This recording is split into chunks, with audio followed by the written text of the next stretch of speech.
Colorado was established as a United States territory in 1861 and as a state in 1876. With their parents and sister, Bob and William Womack moved from Kentucky to Colorado City, which is now Colorado Springs, a prosperous town east of Pikes Peak. In 1876, the brothers purchased a ranch on the west slope of the peak, about 40 miles to the southwest. Until October 1890, when he struck gold in Poverty Gulch, he found modest amounts of gold in the local creeks but only small amounts. The greatest gold rush in Colorado history began in 1891, thanks to the discoveries of a few other miners. The word traveled rapidly, and the hills surrounding Poverty Gulch were soon swarming with optimistic prospectors. After 1885, Horace Bennett and Julius Myers grazed cattle on their Broken Box Ranch near the base of Mount Pisgah, west of Poverty Gulch. Bennett and Myers set out to develop a village on the property after the gold hit. Along the dirt lanes, the town's structures were hurriedly constructed of wood frame or logs. Oceans of tents housed businesses and many of the gold seekers. The gold camp was originally known as Fremont, but the town was later renamed Cripple Creek. Cattle falling in the creek and damaging their legs may be the source of the name, but no one appears to know for sure. In February 1892, the town of Cripple Creek was officially formed. In 1990, Cripple Creek voters supported the legalization of low-stakes gaming. Some of the millions in annual tax revenues have gone to state and local historic preservation, while many of the structures built around the turn of the century have been converted into casinos, hotels, and restaurants. Cripple Creek's population, which had dropped to less than 200 before the election, had risen to 1,200 by 2010, as tourists expect to strike gold once more. The Cripple Creek and Victor Gold Mines open pit have been unearthing silver and gold since 1994, and one mining operation is still functioning in the district. In 1994, the Molly Kathleen mine ceased operations and began conducting tours of the underground mine. With the brutal past of Cripple Creek and everything that has happened there, it is said some spirits still roam the area. Many of the older buildings claim to be haunted with them. Each one has its own story to tell. Because there was a clear need for a jail in Cripple Creek, the new county courthouse was built in 1901 on Bennett Avenue, the town's main street, and the jail was built a block and a half south of the courthouse. People on trial at the neighboring county courthouse were held in the jail. Hardened criminals and murderers were sent to the legendary Wyoming prisons, while lesser offenders served their time in this small county jail. From 1901 through 1991, this well-designed structure served as a working jail. It was closed as a jail due to a lack of an exercise yard, and other state-mandated modern standards, and it was converted into a museum that still attracts people today. It had 2 levels of steel jail cells built on top of each other, with a steel stairs in the front right side of the 14 units leading up to the second level of cells, with plenty of room away from the windows, brick walls, and strong security door. There were only a handful known jail breakouts due to the way it was created. A wooden staircase leads up to the second level, where the female jailer's chamber is located, to the left of the entryway. She had to spend the night because she was in charge of the female inmates on the second floor of the jail block. Her bedroom was just a short walk from the cells on the second floor of the steel cell units, so she could readily get to her prisoners. There was a bed and a little heater in each cell, but not much else. In the beginning, each cell housed 4 to 6 men. As time passed, fewer and fewer people were imprisoned. Each cell had only one occupant in it during its final years as a jail. The inmates were dressed in traditional white and black striped outfits, complete with a cap for their heads. The catwalk at the top of the steel stairway on the second level, which people walk around to get to the second floor cells, is the one defect in the steel cell unit's design. This led to a death in the jail, and occurred when a prisoner either leapt or was pushed over the railing. A single bar rail is the sole thing that prevents people from falling. At the top, which served as a holding cell for people awaiting trial at the courthouse, as well as a night stopover for the criminally insane on their way to the Cannon City State Hospital. According to several stories, it has a violent and grim past. A few criminally insane people escaped for a short time but were soon apprehended before they could harm anyone in the neighborhood. For most of its lifespan, Each cell housed multiple people. Sometimes two inmates couldn't stand each other and the jailer was powerless to intervene. Because he or she couldn't manage their rage, fights and even worse were common. Because of these occurrences, it is said many still haunt the jail. An employee was getting ready to close the museum for the day one evening when she noticed a solid man's face staring at her through the window. She opened the door to welcome him in, but he was nowhere to be found.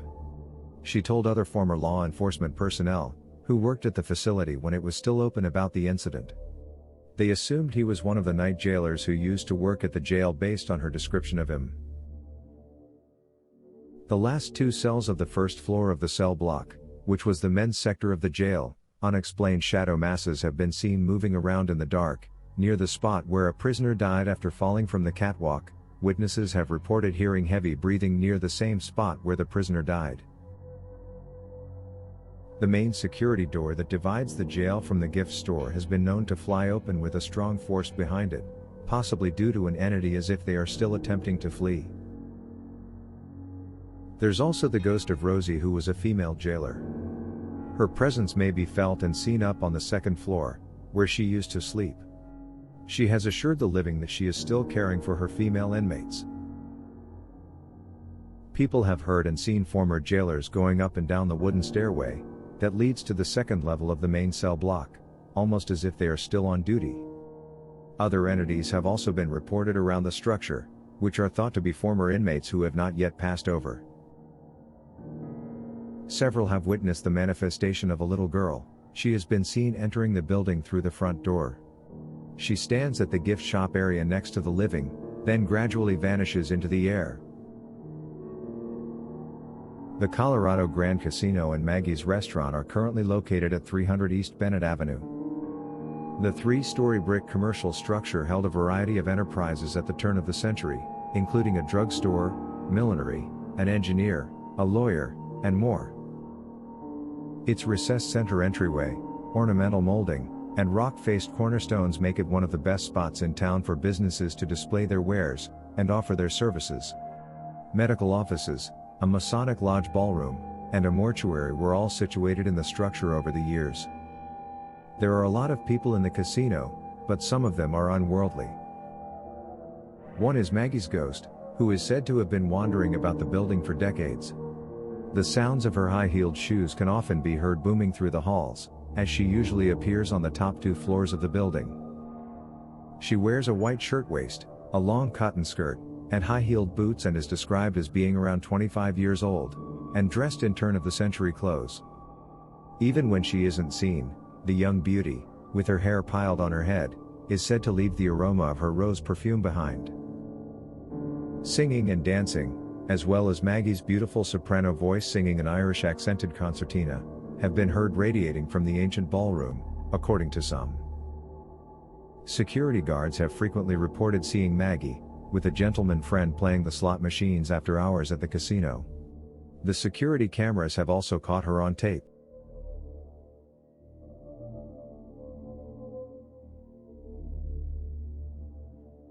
This historic structure has stood on its site since 1896, when it was built as an addition to the popular 1893 Collins Hotel.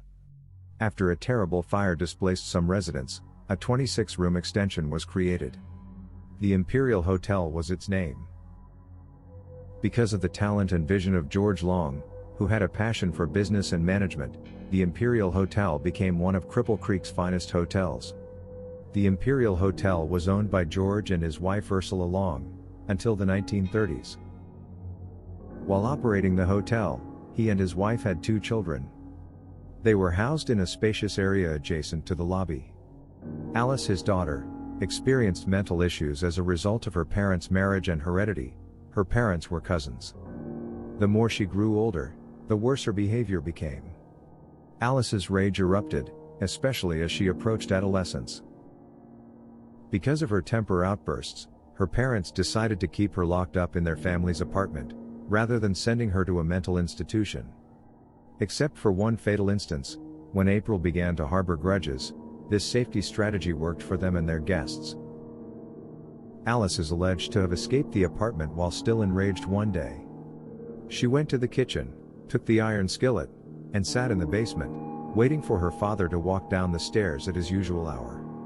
She ran into him on the stairs and smacked him in the head, causing him to fall down the stairs and die. In 1992, Cripple Creek approved the construction of casinos with limited gambling options. At the same time, the Imperial Hotel was sold by its current owner. The Imperial Hotel and Casino was renamed by the following owner, who also added slot machines. Gary and Winnie Ledford, longtime Cripple Creek locals, purchased the hotel and casino in 2010, and breathed new life into it. They had a bar, a theater, a basement, a casino, and 26 rooms within the facility. The Imperial Hotel was open until late 2018 when it was offered a huge sum of money to sell it to Full House Resorts Incorporated, who founded Cripple Creek Casinos. The Las Vegas-based company purchased a block of businesses, including Bronco Billy's Hotel and Casino and the Imperial Hotel. Sadly, the hotel and casino closed down, and is currently looking for a new owner. George Long was described as a man with a bald spot in the middle of his head, surrounded by a monk-like turf of hair. His spirit is known to wear a top hat on occasion. His transparent spirit is always dressed in period attire. Since 1953, when the theater was in full swing, his see-through apparition has been observed around the hotel. George was observed by the director and many performers as they rehearsed. An actor claims to have seen George standing behind the bar around 1980. George became quite active during the years of the Imperial Hotel and Casino, especially after the casino was added in 1992 to boost the hotel's revenue. George had many ways to haunt the living. From 1994 to 1997, Richard Dewey worked at the hotel. He claims that most staff who worked the night hours were exposed to George's new level of activity. Because of the slot machines, George's unnoticed presence frequently entered the hotel's casino after hours to cause havoc. In protest of their presence here, he was having the machines give out the jackpot money. He made it apparent how he felt, aside from causing mischief in the slot machine room. Dewey heard a knock and then incredibly loud slams on the two sets of access doors in one safe area, where the rolled monies are housed. He looked at the door and in the hall, but no one was there. "Knock it off, George," Dewey said aloud after that. Gary and Winnie Ledford owned the hotel at the time, and he must have been happy because the casino was no longer open. Instead, a restaurant was opened there. George's spirit appeared to the living in a much happier, more serene state. He can still be seen going down the central stairwell to the Red Rooster Bar's back entrance, to meet April at his former apartment. He's been observed going up and down the stairwells all over the property. He enjoyed wandering the corridors. He wasn't entirely nice. He likes to disturb the visitors in two different rooms. When guests were staying in rooms 39 and 42, he would open and close doors and switch on sink faucets in both rooms. He would stop them by opening a drawer when they tried to turn off the faucets. April still haunts there as well. A scratching noise may be heard on the inside of the Red Rooster Bar doors when they are closed after hours. The ding-ding-ding of the slot machines and coins hitting the hopper are heard late at night after the casino has closed, according to many night security guards. When they check the casino floor, however, no one is there. When the machines are later examined for issues, none are discovered. The Turf Club was the name of Bronco Billy's before it became the casino it is today. Visitors can still see the carved letters spelling out, Turf Club Room 1896 at the top of this historic edifice. The 6-year-old ghost of a young girl took up residence in the structure during this time for unexplained reasons, and has remained there ever since. The nice little girl known as Lily has been spotted on occasion sitting on the stairwell, carrying a rag doll in her arms. An employee once asked if she was lost and Lily responded, "No, I'm not lost, I live here." When the employee went to get a security guard, they returned only to find she had vanished. A traveler lost track of her daughter while playing the slot machines on another occasion. When she started looking for her, she discovered her perched on the stairwell. When her mother inquired as to what she was doing, her daughter replied that she was playing with Lily. Lily's drawings, numbers, and letters can frequently be spotted in the corridor at the top of the stairwell, indicating that she has an artistic side. The drawings always resurface, even after the walls have been cleaned. Lily is also known to enjoy balloons, but only in specific colors, according to reports. A blue balloon, for example, will pop if it is left for her. But if a purple balloon is left, said to be her favorite color, it will start wandering around the structure on its own. Others have noticed Lily staring down the street from an upstairs window. Just a few miles from Cripple Creek, the Woods brothers erected the Victor Hotel in early 1894, just in time for tourists arriving on the freshly finished Florence and Cripple Creek Railroad. With its cone-shaped tower and covered balconies on the second and third stories, the massive two-story wooden frame building was a showpiece. Even power was available in the modern hotel. When a devastating fire raced through the Victor in August 1899, the wooden structure succumbed to the flames, which soon spread and destroyed the entire town in just 5 hours. The structure was renovated with brick and stone to withstand the test of time. The bank block, as it was known, was larger than the previous structure and housed not only the new Victor Hotel, but also the Woods Brothers Investment Company and the First National Bank. The 4-story structure also had businesses on the first floor, and basic lodgings for business people and miners on the upper ones. The hotel's elevator was one of its most distinguishing features, and it came in handy for yet another purpose. It was impossible to dig graves for individuals who died in the rapidly increasing metropolis during the winters, when the ground was frozen between October and June. The bodies were instead hauled up the elevator, and held on the building's 4th floor until the ground thawed sufficiently to bury them. Many of these long-dead Victor inhabitants are said to still haunt the old hotel today. Several people have reported seeing disembodied apparitions on the 4th floor, despite the fact that they appear to be harmless.